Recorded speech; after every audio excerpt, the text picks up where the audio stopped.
Sir, ಪುತ್ತೂರಿಗೆ Puthila ಬೇಕು ಯಾಕೆ ಅಂತ ಹೇಳಿದರೆ, ಅವರು ಸಂಘಟನೆಯಲ್ಲಿ ಸಾಧಾರಣ 35 ವರ್ಷದಿಂದ ಕೆಲಸ ಮಾಡ್ತಾ ಇದ್ದಾರೆ. 35 ವರ್ಷದಿಂದ ಕೆಲಸ ಯಾರಿಗೋಸ್ಕರ ಮಾಡ್ತಾ ಇದ್ದಾರೆ? ಸಂಘಟನೆಗೋಸ್ಕರ ಮಾಡ್ತಾ ಇದ್ದಾರೆ. ಯಾಕೆ ಸಂಘಟನೆ ಬೇಕು ಅಂತ ಹೇಳಿದರೆ, ಅವರು ಎಷ್ಟು ಗಂಟೆ ರಾತ್ರಿಗೆ ಬೇಕಾದ್ರೆ ಕಾಲ್ ಮಾಡಲಿ, ಒಂದು ಎಮರ್ಜೆನ್ಸಿಗೆ ಕಾಲ್ ಮಾಡಿದ್ರು ಅವರು ಫೋನ್ ಪಿಕ್ ಮಾಡ್ತಾರೆ, ಅದಕ್ಕೆ ಸ್ಪಂದಿಸ್ತಾರೆ. ಅದು ನಮಗೆ ಬೇಕಾದ್ದು. ಅದಕ್ಕೋಸ್ಕರ ಪುತ್ತೂರಿಗೆ ಬೇಕು. ಈಗ ಹಿಂದೆ ಹಿಂದೂ ಹೋರಾಟದಲ್ಲಿ ಸಾಕಷ್ಟು ನೋವನ್ನು ಅನುಭವಿಸಿದ್ದಾರೆ. ಆದರೂ ಕೂಡ ಈಗ BJP ಅವರಿಗೆ ಟಿಕೆಟನ್ನು ಕೊಟ್ಟಿಲ್ಲ. ಅವರ ಹೋರಾಟದ ಬಗ್ಗೆ ಏನು ಹೇಳ್ತೀವಿ ಸರ್? ಹೋರಾಟ ಬಗ್ಗೆ ನೋಡಿ, ಈಗ ಲಾಸ್ಟ್ ಅವರು ತುಂಬ ವರ್ಷದ ಹಿಂದೆ ಪುತ್ತೂರಿನ ಮಾಲಿಂಗೇಶ್ವರ ದೇವಸ್ಥಾನದ ಗದ್ದೆಯಲ್ಲಿ ಶನಿ ಪೂಜೆ ಎಂಬುದೊಂದು ಆಯಿತು. ಭಾಳ ಚೆನ್ನಾಗಿ ಆಗಿದೆ. ಅದು ಹಿರಿಯವರ ಸಹಕಾರದಿಂದ ಆಯಿತು. ಅದನ್ನು ಮಾಡಬಾರ್ದು ಅಂತೇಳಿ ಅಲ್ಲಿ ನಮಗೆ ಭಾಳ ಹಿಂಸೆ ಕೊಟ್ಟು ಲಾಠಿ ಚಾರ್ಜ್ ಸಮೇತ ಮಾಡಿಸಿದ್ದಾರೆ. ಯಾಕಂತ ಹೇಳಿದರೆ ಇದನ್ನು ಕುಗ್ಗಿಸಬೇಕು ಅಂತೇಳಿ ಮಾಡಿದಂಥ ಒಂದು ಷಡ್ಯಂತರ ಅದು. ಅದನ್ನು ನಿಜವಾಗಿ ಹಿಂದೂಗಳಿಗೋಸ್ಕರ ಅದನ್ನು ಮಾಡಿದ್ದು. ಒಂದು ಪುತ್ತೂರಿನಲ್ಲಿ ಹಿಂದೂಗೋಸ್ಕರ ಮಾಡಿದಂಥ ಶನಿ ಪೂಜೆಯನ್ನು ಇವರು ಕೆಲವು ಹಿರಿಯವರು, ಅದಕ್ಕೆ ನನ್ನ ಹೆಸರನ್ನು ಉಲ್ಲೇಖ ಮಾಡೋದಿಲ್ಲ, ಅದಕ್ಕೆ ಸಂಬಂಧಪಟ್ಟವರು ಅದನ್ನು ಮಾಡಬಾರ್ದು, ಪುತ್ತಿಲ ಅವರ ಹೆಸರು ತುಂಬ ಹೈಲೈಟ್ ಆಗ್ತದೆ ಅಂತೇಳಿ ಅದನ್ನು ಅವರು ತಡೆದಿದ್ದಾರೆ. ಅದು ಇದಕ್ಕೆ ಮಾಡಿದಂಥ ಭಾರಿ ಒಂದು ಅಪಮಾನ ಅದು. ಈಗ ಯುವಕರ ಓಟನ್ನು ಸೆಳೆಯೋಕೆ ಯಾವ ರೀತಿಯಾಗಿ ಪ್ರಚಾರವನ್ನು ಮಾಡ್ತಾ ಇದ್ದೀರಾ ಅಂತ? ಹಿಂದೂಗಳ ಓಟನ್ನು ಪ್ರಚಾರ ಮಾಡಬೇಕು ಅಂತಿಲ್ಲ. ಯಾಕಂತ ಹೇಳಿದರೆ ಅವರಿಗೆ ಆಲ್ರೆಡಿ ಇದ್ದಾರಲ್ಲ. ಈಗ ಎಷ್ಟೋ ಜನರಿಗೆ ಪುತ್ತಿಲ ಏನು ಮಾಡಿದ್ದಾರೆ, ಯಾತಕ್ಕೋಸ್ಕರ ಅವರಿಗೆ ಓಟ್ ಕೊಡಬೇಕು ಅಂತೇಳಿ ಅವರಿಗೆ ಗೊತ್ತುಂಟಲ್ಲ. ಅದಕ್ಕೋಸ್ಕರ ಜನರು ಅವರ ಹಿಂದೆ ಮುಗಿಬಿದ್ದಿದ್ದಾರೆ. ನಾವು ಪುತ್ತೂರಲ್ಲಿ ಹಿಂದುತ್ವಕ್ಕೋಸ್ಕರ, ನಮ್ಮ ಅಭಿವೃದ್ಧಿಗೋಸ್ಕರ BJP ಬರಬೇಕು. ಅಭ್ಯರ್ಥಿ ಅವರೊಬ್ಬರು ಸ್ವಯಂ ಸೇವಕ, ರಾಷ್ಟ್ರೀಯ ಸ್ವಯಂ ಸೇವಕ ಸಂಘದ ಒಬ್ಬ ಕಾರ್ಯಕರ್ತೆ. ನಮಗೆಲ್ಲ ಕಳೆದ 20 ವರ್ಷದಿಂದ ಅವರದ್ದು ಪರಿಚಯ ಉಂಟು. ನಮಗೆ ಅವರು ಹೊಸಬ್ರೇನಲ್ಲ. ನಮ್ಮ ಪುತ್ತೂರಿಗೆ ಅವರು ಸೂಕ್ತ ಅಭ್ಯರ್ಥಿ, ಹಿರಿಯರು, ಮಾರ್ಗದರ್ಶಕರು.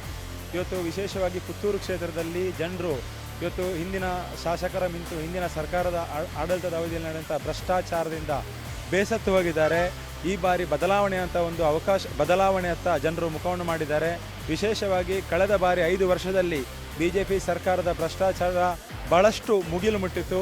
ಇವತ್ತು ಪ್ರತಿಯೊಂದು ವಿಭಾಗದಲ್ಲೂ ಪ್ರತಿಯೊಂದು ವಿಚಾರದಲ್ಲೂ ಕೂಡ ಸರ್ಕಾರ ಅಥವಾ ಸರ್ಕಾರದ ಜನಪ್ರತಿನಿಧಿಗಳು ಜನರ ಪರವಾಗಿ ಕೆಲಸ ಮಾಡದೆ, ಇವತ್ತು ಆಡಳಿತಶಾಹಿ ಜನಪ್ರತಿನಿಧಿಗಳು ಇವತ್ತು ಬಡ ಮತ್ತು ಮಧ್ಯಮ ವರ್ಗದ ಕುಟುಂಬಗಳಿಗೆ ಯಾವುದೇ ರೀತಿಯ ಸಹಾಯವನ್ನು ಮಾಡದೆ ಇವತ್ತು ಜನರು ಕೂಡ ಬಹಳ ರೋಸಿ ಹೋಗಿದ್ದಾರೆ. ಇವತ್ತು ಅಶೋಕ್ ರೈ ಅವರು ಜಯಶಾಲಿಯಾಗಿದ್ದರೆ ಈ ಚುನಾವಣೆಯಲ್ಲಿ ಖಂಡಿತವಾಗಿ ಜನರ ಪರವಾಗಿ, ಜನರ ಚಿಂತನೆಗೆ ಪರವಾಗಿ ಕೆಲಸ ಮಾಡುವಂತಹ ಒಂದು ನಂಬಿಕೆ ಎಲ್ಲ ನಮ್ಮ ಜನಸಾಮಾನ್ಯರಿಗೆ ಬಂದಿದೆ. ಪುತ್ತೂರಲ್ಲಿ ಈಗ ಭಾರತೀಯ ಜನತಾ ಪಾರ್ಟಿಯ ಪರವಾಗಿ ಒಲವಿದೆ. ಖಂಡಿತವಾಗಿ ಎಲ್ಲ ಮತದಾರರು ಇವತ್ತು ಭಾರತೀಯ ಜನತಾ ಪಾರ್ಟಿಯನ್ನು ಹೋಗ್ತಾರೆ. ಒಂದು ರಾಷ್ಟ್ರೀಯ ವಿಚಾರಧಾರೆಯನ್ನು ಇಟ್ಟುಕೊಂಡು ರಾಷ್ಟ್ರದ ಹಿತದೃಷ್ಟಿಯಿಂದ ನಮ್ಮ ನರೇಂದ್ರ ಮೋದಿಯವರ ಆಡಳಿತ ಇರ್ಬೋದು, ನಮ್ಮ ರಾಜ್ಯದ ಬಸವರಾಜ ಬೊಮ್ಮಾಯಿ ಅವರ ಆಡಳಿತ ಇರ್ಬೋದು, వాళ్ళు ಚೆನ್ನಾಗಿರುವಂಥ ಆಡಳಿತವನ್ನು ಮಾಡ್ತಾಯಿದ್ದಾರೆ. ಒಂದು ಕಡೆಯಲ್ಲಿ ನಮ್ಮ ರಾಷ್ಟ್ರದ ಸಂಸ್ಕೃತಿಯನ್ನು ಉಳಿಸುವಂಥ ಕೆಲಸವನ್ನು ಮಾಡ್ತಾಯಿದ್ದಾರೆ. ಮತ್ತೊಂದು ಕಡೆಯಿಂದ ಜನಸಾಮಾನ್ಯರನ್ನು ಸ್ವಾಭಿಮಾನದಿಂದ ಬದುಕುವಂಥ ಕೆಲಸವನ್ನು ಇವತ್ತು ಸರ್ಕಾರ ಮಾಡ್ತಾಯಿದೆ. ಆಗ ಮತ್ತೆ ಕೂಡ ನಮ್ಮ ಭಾರತೀಯ ಜನತಾ ಪಾರ್ಟಿ ಆಡಳಿತ ಬರಬೇಕು ಅನ್ನುವಂಥದ್ದು ನಮ್ಮೆಲ್ಲರ ಅಪೇಕ್ಷೆ ಇರುವಂಥದ್ದು. ಪಕ್ಷೇತರ ಅಭ್ಯರ್ಥಿ ನಿಂತಿದ್ದಾರೆ. ಈಗ ಕಾರ್ಯಕರ್ತರು ಆ ಕಡೆ ಕೂಡ ಇದ್ದಾರೆ, ಗೊಂದಲದಲ್ಲಿ ಕೂಡ ಇದ್ದಾರೆ. ಏನು ಹೇಳ್ತೀರಿ ಅವರಿಗೆ?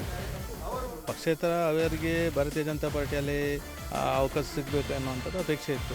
ಆದರೆ ನಮ್ಮ ಪಕ್ಷದ ಹಿರಿಯರು ಬೇರೆ ಬೇರೆ ವಿಚಾರವನ್ನು ಅವಲೋಕನ ಮಾಡಿ ನಮಗೆ ಒಬ್ಬ ಸೂಕ್ತವಾಗಿರುವಂಥ ಅಭ್ಯರ್ಥಿಯನ್ನು ಇವತ್ತು ನಮಗೆ ಕೊಟ್ಟಿದ್ದಾರೆ. ನಾನು ಆಗಲೇ ಹೇಳಿದೆ, ಸಂಘಟನೆಯಲ್ಲಿ ಭಾರತೀಯ ಜನತಾ ಪಾರ್ಟಿಯಲ್ಲಿ ಬೇರೆ ಬೇರೆ ಜವಾಬ್ದಾರಿಯನ್ನು ನಿರ್ವಹಿಸಿದವರು, ರಾಜ್ಯ ಮಟ್ಟದವರೆಗೂ ಕೂಡ ತಮ್ಮ ಕಾರ್ಯವನ್ನು ನಿರ್ವಹಣೆ ಮಾಡಿದವರು.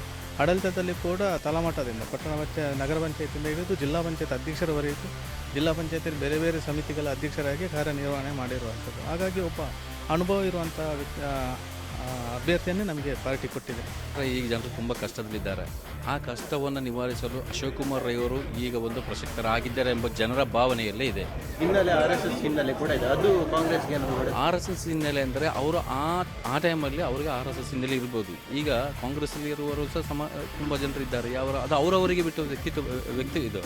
ಅಂದರೆ ಅದನ್ನೇ ಹಿಡ್ಕೊಂಡು ಈಗ ನಾವು ಕಾಂಗ್ರೆಸ್ಸಲ್ಲಿ ಇರುವಾಗ ಅದನ್ನೇ ಹಿಡ್ಕೊಂಡು ಹೋಗ್ಬೇಕಂತಿಲ್ಲ. ಅವರ ಮನಸ್ಸು ಚೇಂಜ್ ಆಗಿದ್ದರೆ ಖಂಡಿತ ಚೇಂಜ್ ಆಗಿದೆ. ಕಾಂಗ್ರೆಸ್ಸಲ್ಲಿ ಬಂದ ಕೂಡಲೇ ಅವರು ಅದನ್ನೇ RSSನೇ ಅವರೇ ಅದಂತಲ್ಲಿ ನಾವು ಅವರನ್ನು ಆ ವ್ಯಕ್ತಿಯಲ್ಲೇ ಇದು ಹುಡುಕುವಂಥ ಅವಶ್ಯಕತೆ ಇಲ್ಲ. ಅವರು ನಮಗೆ ಯಾವ ಭರವಸೆಯನ್ನು ಕೊಟ್ಟು ಅವರಿಗೆ ಈಡೇರಿಸಲು ಸಮರ್ಥರಾಗ್ತಾರ ಅದನ್ನೇ ನಾವು ಹುಡ್ಕೊಂಡು ಹೋದರೆ RSS ಈಗ RSSನ ತತ್ವಾದರ್ಶ ಅದು ಅವತ್ತಿನ ವಿಷಯ.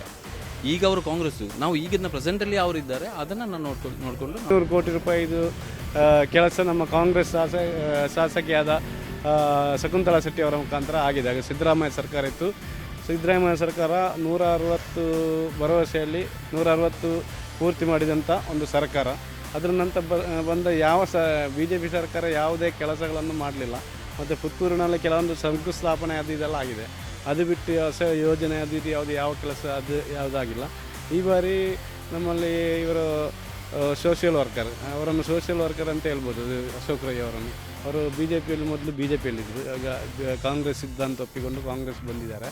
ಅವರು ಸಮಾಜ ಸೇವೆಯಲ್ಲಿ ಬಹಳ ಎತ್ತಿದ ಕೈ, ಮೊದಲಿಂದಲೂ ಸಮಾಜ ಸೇವೆ ಮಾಡ್ತಾರೆ. ಅವರು ಜನರಿಗೆ ಇಷ್ಟವಾದಂಥ ಒಂದು ವ್ಯಕ್ತಿ. ಮತ್ತು ಬಡವರಿಗೆ ಒಂದು ಆಶಾಭಾವನೆ ಇದೆ, ಯಾಕಂದರೆ ಅವರು ಬಂದು ಸಹಾಯ ಮಾಡಿಯೇ ಮಾಡ್ತಾರೆ. ಮೊದಲಿಂದಲೂ ಸಹಾಯ ಮಾಡುವ ಗುಣ ಇರುವುದರಿಂದ ಅವರು ಸಹಾಯ ಮಾಡಿಯೇ ಮಾಡ್ತಾರಂತೆಂಬ ನಂಬಿಕೆ ಎಲ್ರಿಗಿದೆ. ಆದ ಕಾರಣ ಮತ್ತು ಈಗ BJPಯಲ್ಲಿ ರಾಜಕೀಯ ಜಾಸ್ತಿ ಆಗಿದೆ. ಯಾಕಂದರೆ ಅವರ ಕೆಲಸ ಅಲ್ಲಿ ಹೇಳಲು ಕೆಲಸ ಆಗಲಿಲ್ಲ, ಕಾರ್ಯಕರ್ತರಿಗೆ ಬೇಸರ ಆಗಿದೆ. ಆ ಬೇಸರದಿಂದ ಅವರೊಳಗಡೆ ಕಚ್ಚಾಟ ಆಗಿದೆ. ಅದು ಹೆಚ್ಚು ಕಾಂಗ್ರೆಸ್ಗೆ ಒಂದು ಅನುಕೂಲವಾಗಿ ಆಗುತ್ತೆ. 100% ಈ ಬಾರಿ ಪುತ್ತೂರಲ್ಲಿ ಕಾಂಗ್ರೆಸ್ ಜಯಗಳಿಸ್ತದೆ.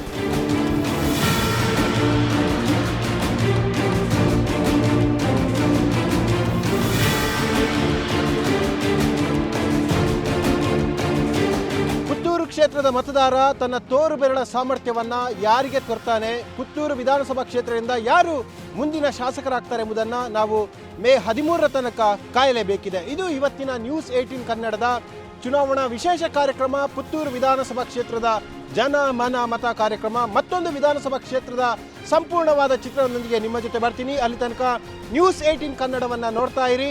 ಜಾಲ ನಮ್ಮದು, ಬಲ ನಿಮ್ಮದು.